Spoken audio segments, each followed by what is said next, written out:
り解説。その人生、壮絶につき、涙なしでは見られない悲劇の天才たちを描いた伝記映画ベスト10。よーレ夢ム。今回は事実は小説よりもきなり落ちでいく、壮絶な人生を送った天才たちの物語を紹介するぜ。題して、涙なしでは見られない悲劇の天才たちを描いた伝記映画ベスト10だ。伝記映画って、実在した人物の生涯を描いた作品のことよね。成功談だけじゃなくて、悲しい最後を迎える話も多いから、見るのに覚悟がいるわ。そうなんだぜ。今回は特に悲劇に焦点を当てているから、ハンカチ必須の傑作揃いだ。ただ、一つ重要な注意点がある。この動画では、その人物の生涯や映画の結末について、核心に触れるネタバレが含まれているんだ。それは重要ね。これから映画を楽しみたい人は、結末を知ってしまう可能性があるってことね。その通りだぜ。ネタバレが気になる人は注意してくれよな。それでも OK な人は、昭和の映画ファンが涙した主力の名作たちを一緒に振り返っていこうぜ。第10位、ローズ、1979。まずは第10位、1979年公開のローズだ。これは60年代最大の女性シンガー、ジャニス・ジョプリンをモデルに、酒と麻薬に溺れて破滅へ向かう歌姫の壮絶な最後を描いた傑作だぜ。ジャニス・ジョプリンって、27歳の若さで亡くなった伝説の人よね。映画の主人公も悲しい結末を迎えるの？ああ、舞台はベトナム戦争下の1969年。ベッド・ミドラー演じるローズはカリスマ的な人気を誇るが、過密スケジュールと孤独でボロボロだった。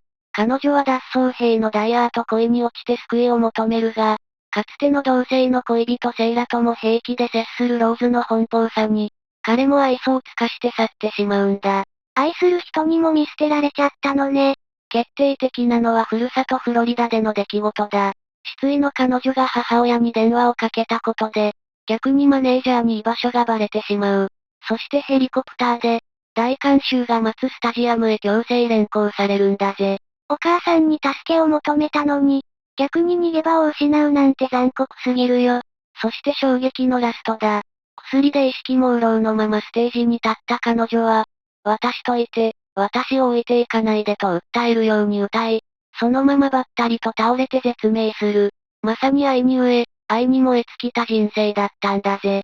ステージで死んじゃうなんて、私を置いていかないでって最後の言葉が、彼女の本当の叫びだった気がして泣けてくるよ。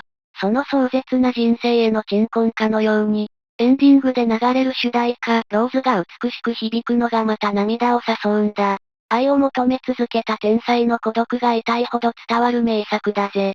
第9位、モンパルナスの日、1958。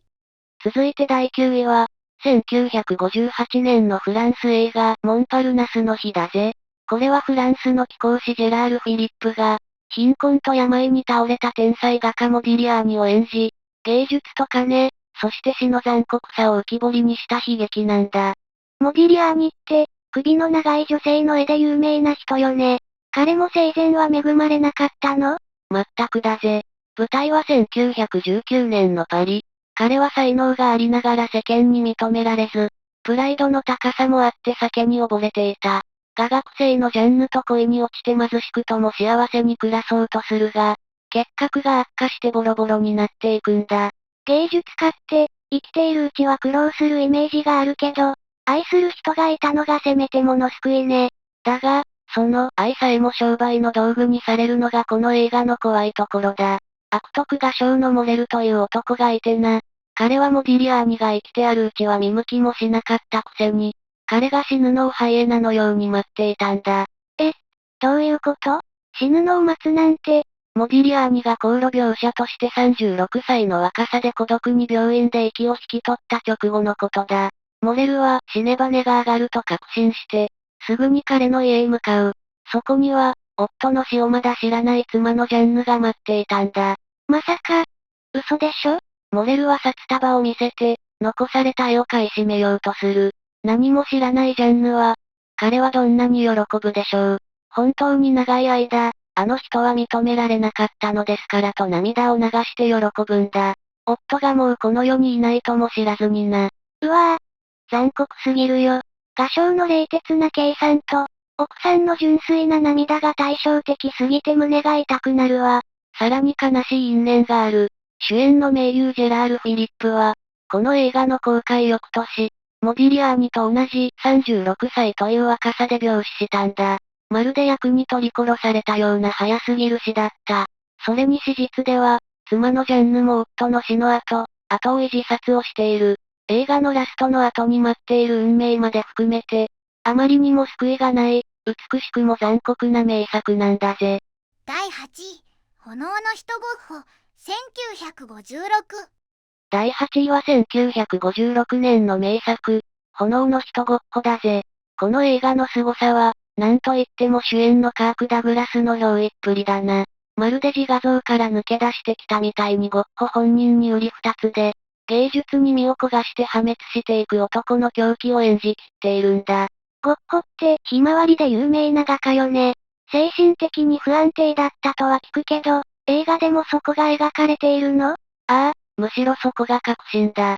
彼はもともと伝道師になりたかったけど挫折して、弟テオの援助で画家になった。でも、その激しすぎる性格が災いして、周囲と衝突ばかりしてしまうんだ。特に有名なのが、アルルでのゴーランとの共同生活の破綻だな。ゴーランも有名な画家よね。天才同士、仲良くできなかったの？芸術観が水と油だったのさ。激論の末、ゴッホはカミソリでゴーランを脅し、その直後に発作的に自分の耳を切り落としてしまうという、あの衝撃的な事件まで描かれているぜ。耳切り事件って本当にあったのね。痛々しすぎるわ。その後、精神病院に入るんだけど、心の安らぎは得られなかった。最後は麦畑で、群れ飛ぶカラスに驚いた衝動もあってか、自分で自分の脇腹をピストルで撃ち抜いてしまうんだ。自分で自分を、助からなかったの？弟のテオが駆けつけたけど、もう手遅れだった。臨終の床でゴッホが残した最後の言葉が、あまりにも悲しいんだぜ。悲しみは決して終わらないだろうって呟いて息を引き取るんだ。悲しみは終わらないなんて、人生の最後にそんな言葉を残すなんて、どれだけ絶望していたのよ。皮肉なことに、生前の彼が画家として認められ、まともな値段で売れた絵はたった一枚だけだったと言われている。死後、彼の絵は何百億円という価値で取引されるようになったけど、本人はパン一つ買うのにも苦労する孤独の中にいたんだ。死んでから評価されるなんて、本人にとっては一番悲しい成功ね。第7位、レニー・ブルース、1974。第7位は、1974年公開のレニー・ブルースだぜ。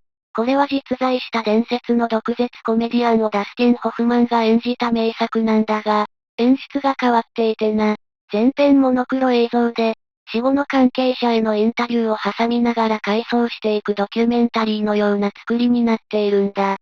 へえ、コメディアンの映画なら、笑って楽しめるような明るいサクセスストーリーなの？それが正反対なんだよ。彼は笑いを通じて社会の偽善を暴こうとして、タブー中のタブーに触れまくったんだ。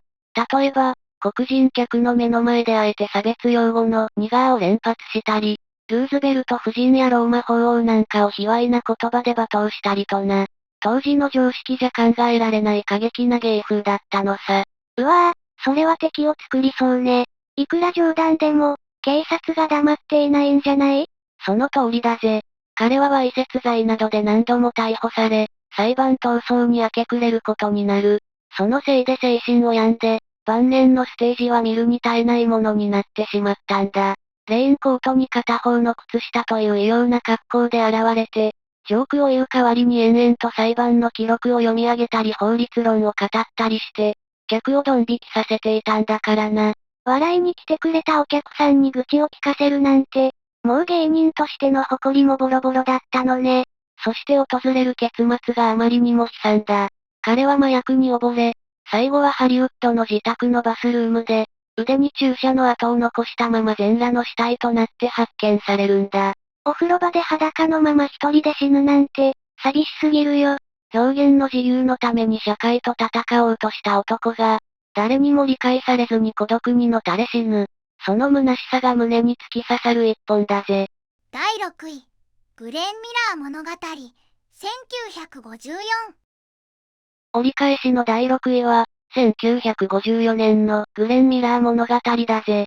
この映画は、ムーンライト・セレナーデやイン・ザ・ムードといった、誰もが一度は聞いたことがあるスウィングジャズの名曲を生み出したバンドリーダー、グレン・ミラーの生涯を描いた感動作だ。その曲名なら知ってる。すごく軽快で楽しい音楽よね。彼もやっぱり悲劇的な最後を迎えてしまうの？そうなんだ。ジェームズ・スチュアート演じるグレンは、独自のサウンドを求めて苦闘するトロンボーン奏者だった。そんな彼を支えたのが、大学時代の恋人で後に妻となるヘレンだ。彼女の献身的な励ましやへそくりのおかげで、彼はついに自分の楽団を持つことができたんだぜ。奥さんとの二人三脚で成功したのね。すごく素敵な夫婦じゃない。映画の中では、ヘレンが感動した時に首の後ろをさする癖があるんだが、それがグレンの成功を予感させる演出として効果的に使われているんだ。二人の愛と音楽が結びついた名シーンが多いんだが、その幸せも戦争という巨大な暴力に引き裂かれてしまう。戦争。またしても才能が奪われてしまうのね。第二次世界大戦が始まると、グレンは人気絶頂にもかかわらず志願して空軍に入隊し、兵士たちのために慰問演奏を始めるんだ。そして1944年、クリスマスの特別放送のためにパリへ向かう飛行機に乗るんだが、濃霧の英仏海峡上空で消息を絶ち、二度と戻らなかった。クリスマスの放送のために向かったのに、行方不明になるなんて。遺体も見つからなかったんだ。ラストシーンが涙なしじゃ見られないぜ。グレンの死後、彼がアレンジした思い出の曲、茶色の小瓶がラジオから流れてくる。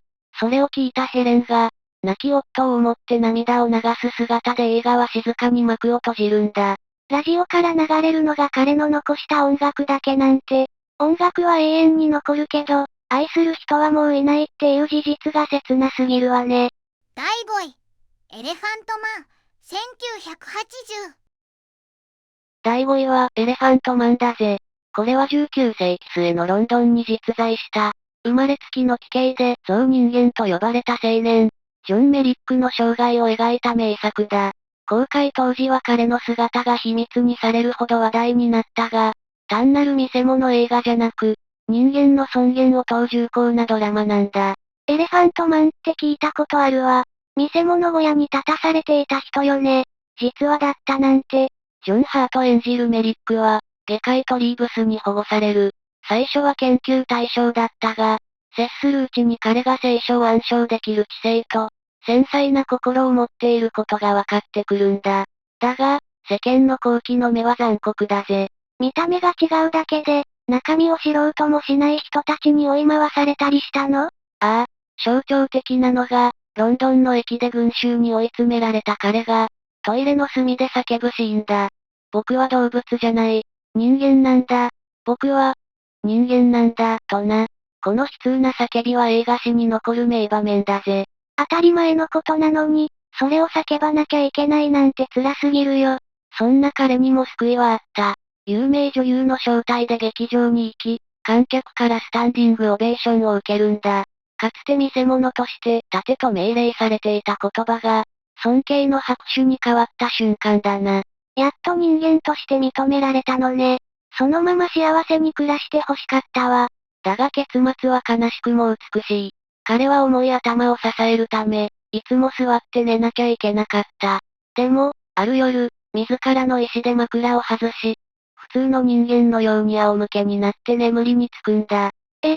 それって、頭の重さで息ができなくなっちゃうんじゃ。ああ、そのまま窒息死したんだ。自殺とも取れるが、最後に普通の人間として眠ることを選んだ。彼なりの尊厳ある死だったのさ。第4位、ラストエンペラー、1987。第4位は、1987年の歴史大作、ラストエンペラーだぜ。清朝最後の皇帝、愛新覚羅不義の激動の生涯を、ベルナルド・ベルトルッチ監督が圧倒的な映像美で描いた作品だな。わずか3歳で即位してから、文化大革命の時代に庭師として死ぬまで、歴史の波に翻弄され続けた男の物語だ。3歳で皇帝になって、最後は庭師だなんて、信じられないくらい波乱万丈な人生ね。映画史に残る名シーンといえば、やっぱり即位式だ。幼い不義が黄色い幕をさっとめくると、広場を埋め尽くす何千人もの家臣が一斉に三旗急行頭の礼をしている。あの色彩とスケール感は圧巻だが、それは同時に彼が資金城という巨大な籠の鳥になった瞬間でもあったんだ。何千人もがひれ伏す光景。すごいけど、子供にとっては広い鳥かごでしかないのね。その不自由さを象徴するのが、実のお母さんが亡くなった時のシーンだ。不義は自転車で場外へ出ようとするんだけど、衛兵たちが目の前で無情にも扉を閉ざしてしまう。彼は、扉を開けろ、と泣き叫ぶんだが、皇帝なのに自分の家から出る自由さえなかったんだぜ。お母さんの死に目にさえ会えないなんて、皇帝というより、ただの囚人みたいでかわいそうすぎるよ。その後、彼はもう一度皇帝になりたいという野心から日本軍の手を取り満州国の皇帝になるが、結局は操り人形に過ぎなかった。戦後は戦犯として収容所に入り、最後は一市民として北京で余生を送ることになる。映画を極めた人が、すべてを失って普通の人になるなんて。だが、ラストシーンは不思議な余韻を残すぜ。年老いた不義が、観光地になったかつての居城資金城を訪れる。そこで出会った子供に昔ここに住んでいたと語って、玉座の裏から幼い頃に隠したコオロギの壺を取り出すんだ。子供の頃の壺がまだあったの？蓋を開けると、中から生きたコオロギが出てくる。不思議に思った子供がふと顔を上げると、玉座にはもう誰もいない。ただ観光客のざわめきだけが聞こえるんだ。彼は歴史の中に消えていったが、魂だけは、あのコオロギのようにようやく自由になれたのかもしれないな。第3位、アマデウス、1984。いよいよトップ3だ。第3位は1984年の名作、アマデウスだぜ。これは神に愛された天才モーツァルトと、その才能を誰よりも理解できたがゆえに激しく嫉妬した凡人、サリエリの物語だ。モーツァルトって音楽室の肖像画の人よね。天才すぎて嫉妬されちゃったの？ああ、映画の中のモーツァルトは下品で女好きな若造として描かれているんだが、作る音楽は至高だった。真面目な宮廷楽長のサリエリは、ある時モーツァルトの直筆の楽譜を見て絶望するんだぜ。どうして楽譜を見て絶望するの？その楽譜には、書き直しや訂正が一つもなかったからだ。頭の中で完成している神の音楽を、ただ書き写しただけだったのさ。サリエリは、神はなぜあんな男を選んだのかと呪い、彼を破滅させようとするんだ。才能を見抜けるからこそ、自分との差が分かって辛いのね。圧巻なのはクライマックスだ。死期が迫ったモーツァルトの枕元で、サリエリが口述筆記を手伝いながらレクイエムを作曲するシーンがある。天才の頭から溢れ出す音楽の本流に、サリエリの手が追いつかないんだ。まさに命を削って書いている凄まじい場面だぜ。二人が音楽で繋がった瞬間でもあったのね。だが、その最後はあまりにも無残だ。35歳で息を引き取ったモーツァルトは、葬儀を出す金もなく、雨の中、布袋に入れられて共同墓穴に放り込まれるんだ。他の遺体と一緒に無造作に石灰をかけられて埋められるシーンは、華やかな音楽との対比で胸が締め付けられるぞ。世界中の人が知ってる大音楽家なのに、ゴミみたいに捨てられるなんて信じられないわ。第2位、カミーユ・クローデル、1988。第2位は、1988年のフランス映画、カミーユ・クローデルだぜ。巨匠ロダンと愛し合い、その才能を競い合いながらも、愛と狂気の泥沼に沈んでいった実在の女性彫刻家の物語だ。主演のイザベル・アジャーニが、美貌の天才が壊れていく様を聞き迫る演技で体現している。ロダンって考える人で有名な彫刻家よね。彼にそんな悲劇的な恋人がいたなんて知らなかったわ。二人の関係は壮絶だぜ。カミーユは20歳でロダンの弟子になり、互いに才能を認め合うが、ロダンにはローズという内縁の妻がいた。カミーユは彼の子を妊娠するものの、結局は中絶を余儀なくされるんだ。この心身の傷と、ロダンの影に隠れて評価されない焦りが、彼女の精神を蝕んでいく。愛する人に裏切られた上に、子供まで失うなんて、芸術家としてのプライドもズタズタにされちゃったのね。彼女の狂気は、自らの作品に向けられるんだ。ロダンが私のアイデアを盗んでいる、私を陥れようとしているという被害妄想にとらわれた彼女は、アトリエに引きこもり、ハンマーで自らの彫刻を次々と叩き壊し始める。我が子のように愛した作品を破壊する姿は、魂の悲鳴そのものだぜ。自分の作品を壊すなんて、自分自身を殺しているようなものじゃない。そこまで追い詰められていたなんて。さらに救いがないのが結末だ。理解者だった父が亡くなると、弟のポールら家族によって彼女は精神病院へ送られる。映画のラストで語られる事実は衝撃的だぜ。彼女はその後、1943年に亡くなるまでの30年間、一度も外に出ることなく病院に幽閉され続けたんだ。30年も閉じ込められたまま、ただ才能があって、激しく愛しただけなのに、一生を奪われるなんてあまりに残酷すぎるわ。第1位、アラビアのロレンス、1962。栄えある第1位は、1962年の映画史に輝く超大作、アラビアのロレンスだぜ。第一次世界大戦下のアラビアを舞台に、実在のイギリス将校ティー・ロレンスの波乱に満ちた反省を描いたスペクタクル映画だ。デビッド・リーン監督による圧倒的な映像美と、ピーター・オプールの青い目が印象的な名作だな。砂漠の英雄ロレンスね。白い衣装をなびかせてラクダに乗る姿は有名だけど、彼もやっぱり悲劇の人なの？英雄として祭り上げられながら、その実態はあまりに空虚で孤独だぜ。彼はアラブ独立のために戦うが、その過程で自身の残酷な運命に直面する。特に象徴的なのが、砂漠で行方不明になった部下ガシムを命がけで救出したにもかかわらず、後に規律を守るために、そのガシムを自らの手で処刑せざるを得なくなるシーンだ。命がけで助けた相手を、自分の手で殺さなきゃいけないなんて、そんな矛盾、耐えられないわよ。さらに彼を打ちのめすのが政治の非情さだ。